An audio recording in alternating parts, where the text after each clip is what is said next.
Good morning, happy Sunday morning. I look like crap. First of all, I want to start by saying thanks to @LewisRiches for putting me up to this, but I'm going to start a vlog series. I'm going to do 10 episodes and see kind of how it resonates with the fitness population. I'm just going to kind of lay out my training philosophy, how I train, how I eat, what I do to get into a parasympathetic state, what I do to get into a sympathetic state, all the little additions that I use to help me with my training. And nothing better to start with but my favourite topic, intermittent fasting. So enjoy the video, guys.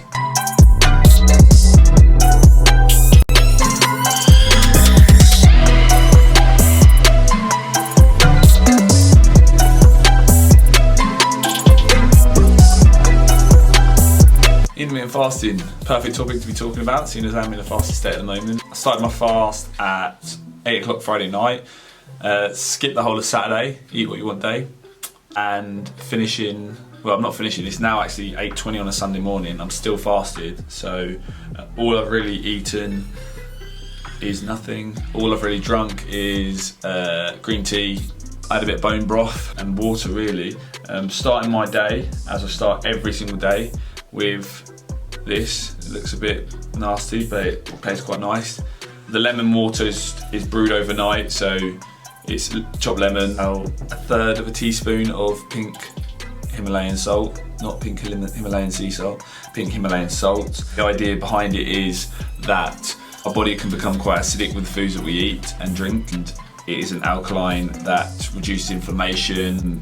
Vitamin C from the lemon helps to boost your immunity, and it's a good way to start the day. It's a good way of getting water in first thing in the day. You think about it, that's a pint of water that's going to be seen away. Got an additional little bit there, so just over a pint of water. Perfect way to start the day. So I'm going to drink this, then I'm going to meditate, and then we'll get to the juicy bits about intermittent fasting and why I do it. Meditation done. Love meditation. So good for getting into a parasympathetic state. I mean, if you're not someone who meditates, or you're someone who wants to meditate, I'm pretty sure most of the population is meditating now, but I'd definitely get onto Headspace, 3 minutes, just do 3 minutes, I think that's the smallest thing, do 3 minutes. It's so good for just giving you that reduction of anxiety, reduction of stress. Think about it, when they talk about meditation, they say that it's not thinking, it is thinking, it's being able to control your thoughts. So you've got something that you're ruminating on, you're thinking about it constantly, like, oh, I need to get my hair cut, I need to get my hair cut, I need to get my hair cut. That's going to stay in your mind all day. You're not going to be present, and you're going to be stressed and anxious. So instead of you saying, I'm going to get my hair cut, it's, okay, I understand that thought, moving that thought out, you note it as thinking, and then you move on. I'm up to about 15 to 20 minutes of meditation every morning that I'm not working out first thing, and then in the evenings on the days that I do work out first thing. Reduce your stress, guys. Obesity isn't just food, it's hormonal, and as soon as you become stressed or anxious, cortisol rises, insulin rises, your body starts to store fat. You think about the flight or fight, the rest and digest. Get into a parasympathetic state whenever you're not needing to be kind of stressed. So in the gym, you don't want to be in a parasympathetic state. You want to be in a sympathetic state because you're causing stress on your body so you can adapt. When you're sitting in front of the TV or eating dinner, you don't want to be stressed. You want your body to be relaxed and more blood flow to your intestinal tract, your stomach. You want to be less stressed for the majority of your life, not stressed for the majority of your life, because it's going to lead to a lot of health problems along the way. The gym is the perfect thing for the body.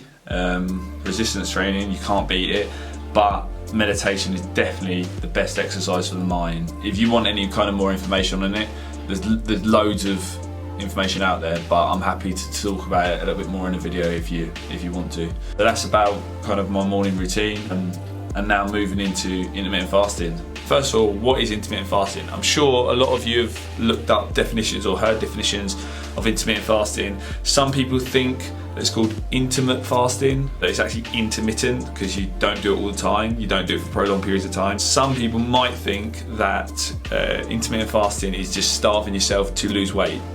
There's a lot more complex than that, and that's not the reason why a lot of people do it. My definition of intermittent fasting would be purposeful periods of non-eating, pre-decided times of not eating, not starvation. It's scheduled, so sometimes I'll do a short fast, so I'll do 16 hours. A lot of people do 16 hours and they'll start their fast from dinner time and they'll go through till lunchtime, so say like 8 o'clock till 1 o'clock. Some people will do longer fasts, maybe 19 hours.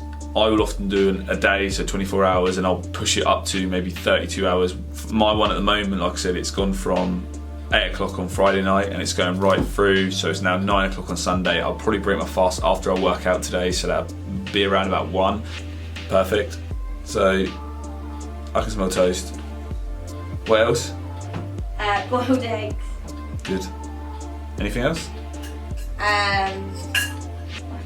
Butter. Cool. So roast dinner was last night. Food. Yeah, real whole food. Rather than water, lemon water for breakfast, bone broth for dinner, and roast beef for dinner. That's good. That's good. That's not what you need when you're fasting. Stay away from people that are eating when you're fasting. Moving seamlessly on to when to use intermittent fasting. There isn't really an ideal time, it's just whenever it fits into your lifestyle. I will always work out fasted as my workouts are in the morning at the moment, so it just makes more sense. Also, I prefer to work out on an empty stomach. I usually get up, pre-workout on a coffee, and then go and work out. I just find that's something that I enjoy doing. I know this is something that won't float everyone's boat, just something that you might have to get used to. I know a lot of people that say, oh no, you need food for energy for your workout, but the actual fact is that you get that energy from your liver through gluconeogenesis, and that is glucose coming from your liver to supply energy for your workouts whilst fasted. So it's not really something that you urgently need prior to a workout. You've got enough storage in your body for you to use that as energy. You want to fit it around your lifestyle, as I mentioned. You don't want to be fasting in big family occasions like parties or big meals or anything like that, but you might use fasting as a deload after you've let yourself go a little bit. It doesn't mean that you're going to use fasting just for that reason. Oh, I'm going to fast, then I'm going to eat crap, then I'm going to fast, then I'm going to eat crap. That's not really, it defeats the whole point of it. Any kind of benefits that you derive from fasting will get wasted along with eating sugar and refined rubbish. So I would say that if you're going to use fasting, make sure that you're eating a nutritious diet, low in sugar and refined rubbish. Next, moving on to how. Personally for me, I will start my fast at dinner time, and then I will go through till lunch the next day. That is a shorter fast, and a lot of people will do a 16-8 fast, so 16 hours of fasting, 8-hour eating window. This is probably the easiest fast to do, just because if you start from when you finish your dinner, say you finish your dinner at 6, you get 8 hours in bed. That's 8 hours that you've not got to think about eating or drinking or food in general. So it's a good time to start. Take it at your own kind of speed, just like meditation. You could start with maybe skipping breakfast and then moving on to extending it to maybe a 16-8 as that's like the most popular. And then if you're someone who finds that intriguing and you want to move it on to more, then feel free to push it to the 24, 32 and beyond.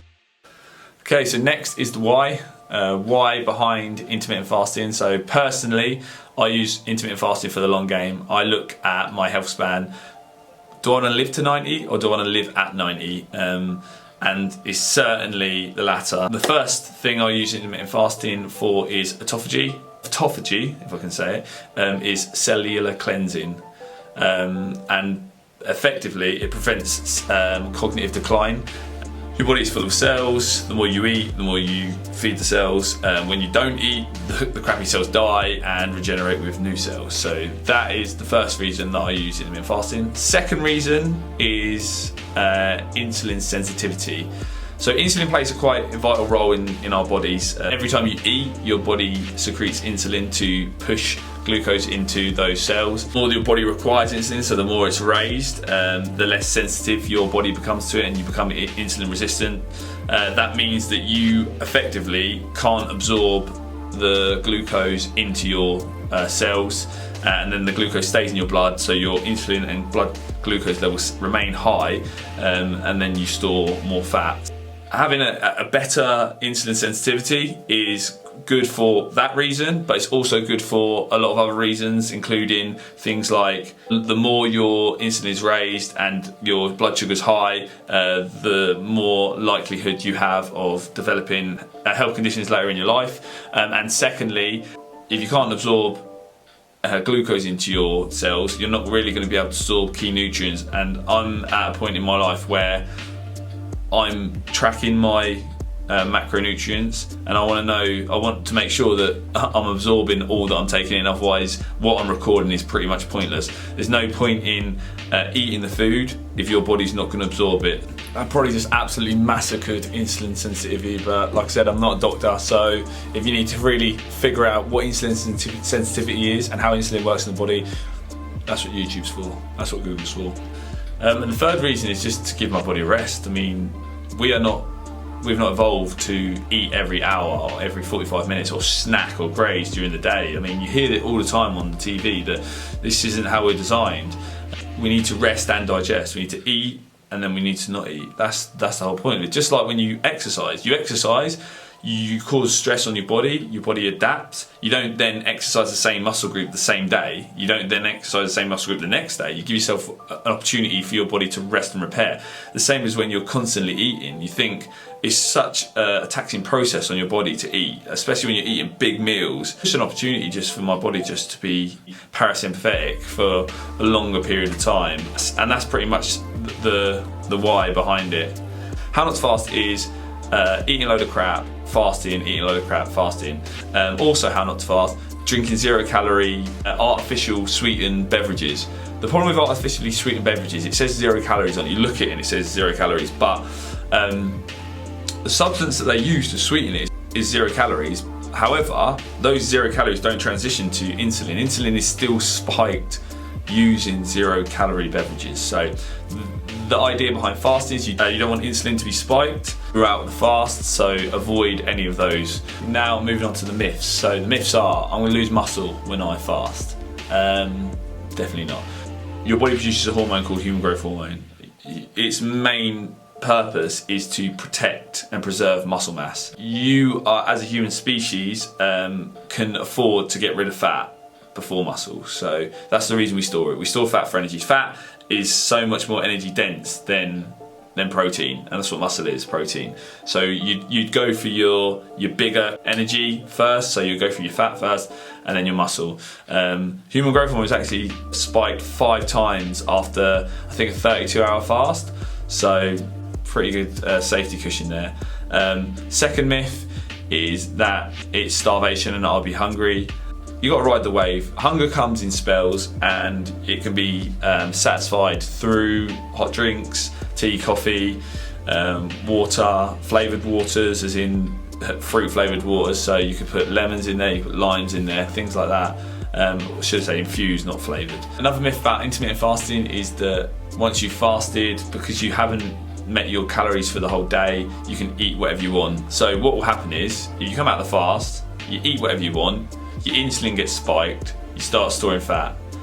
It just defeats the purpose. You want to come out of it gradually, eat something small, eat something nutritious. You think your body's not been eating for 24 hours, 16 hours or something like that. It doesn't want to be loaded with a load of sugar, a load of preservatives, a load of artificial crap. It wants whole foods. That's pretty much it on intermittent fasting. Hopefully that's given you an insight into how someone might use it and the benefits of it. So that's it for today's vlog. Next vlog that I'm going to do, I'm probably going to do on nutrition and talk about pre-workout and post-workout nutrition as well, what I use. It might give you an idea kind of how to arrange your supplement stack. Off to the gym now. Pre-workout is about to go down, and then a fasted workout that you've seen earlier in the video, that was actually fasted, so deadlifts, and then I'm going to break the fast at midday probably. So thank you so much for watching, and until my next video.